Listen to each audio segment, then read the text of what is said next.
کہ لوگوں کے دلوں میں پھونکی، انہوں نے مساجد آباد کی، مدارس آباد کیے، ان کی وجہ سے خانقاہیں آباد ہوئیں، ان کی وجہ سے دنیا آباد ہے۔ تو اگر اس دنیا کی آبادی کا ذریعہ آپ صلی اللہ علیہ وسلم کی ذات مقدس ہے، اس لیے تو اللہ نے فرمایا سراجم منیرا، میرا نبی تو روشن چراغ ہے، چمکتا ہوا چراغ ہے۔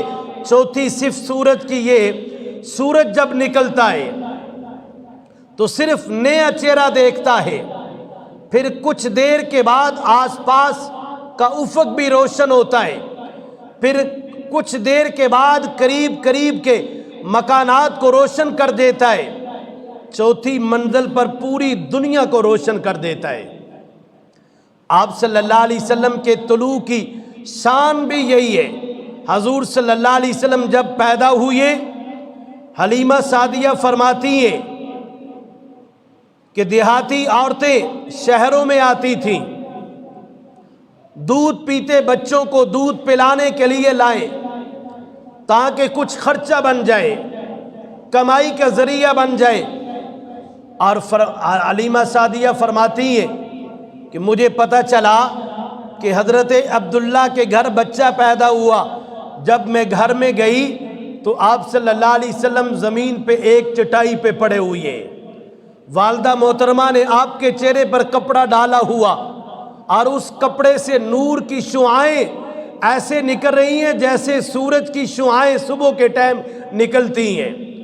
آپ صلی اللہ علیہ وسلم جب دنیا میں تشریف لائے، مبارک اور روشن چہرہ سورج کی طرح نمودار ہوا، اور پھر جب کچھ وقت گزرا، عرصہ گزرا، عمر گزری، وَأَنذِرْ عَشِيرَتَكَ الْأَقْرَبِينَ کا حکم ملا، یہ جو اپنے خاندان کے لوگ ہیں ان کو روشن کرو، انہیں ہدایت دی۔ پھر جب کچھ وقت گزرا، فرمایا لِتُنذِرَ أُمَّ الْقُرَىٰ، اب مکہ والوں کو ہدایت سے روشناس کرواؤ۔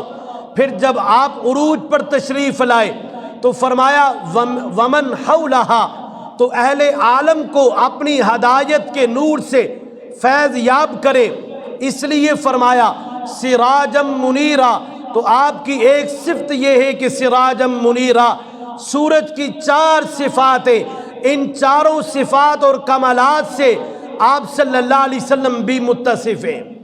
مگر سراج کا ایک معنی چراغ ہے، اور ہم نے آپ صلی اللہ علیہ وسلم کو روشن چراغ بنایا، روشن چراغ، اور روشن چراغ، اور یہ کہتے ہیں، اور عربی کی زبان میں جواب دیا کہ سورج اگرچہ ایک لحاظ سے روشن ہے، لیکن چراغ میں ایک کمال ایسا ہے کہ جس سے سورج بھی محروم ہے، اور وہ یہ کہ سورج کے باوجود روشن ہونے کے اس میں یہ طاقت نہیں ہے کہ دوسرا سورج روشن کرے۔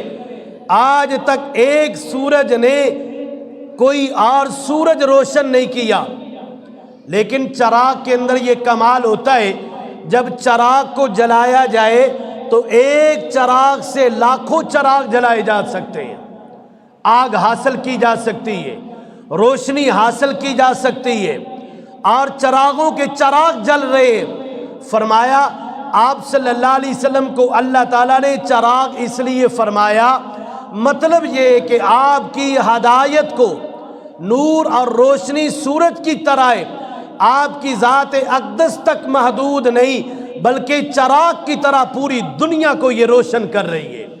آپ آئے مکہ میں، آپ کے چراغ کی روشنی کوٹ خضری میں، آپ آئے مکہ میں، آپ کی ہدایت کی روشنی وزیر آباد میں، آپ آئے مکہ میں، آپ کا پیغام وزیر آباد تک پہنچا ہے، اور یہ آپ کی صفتیں ہیں، اور اللہ نے آپ کی روشنی کا چراغ پوری دنیا میں پھیلا دیا۔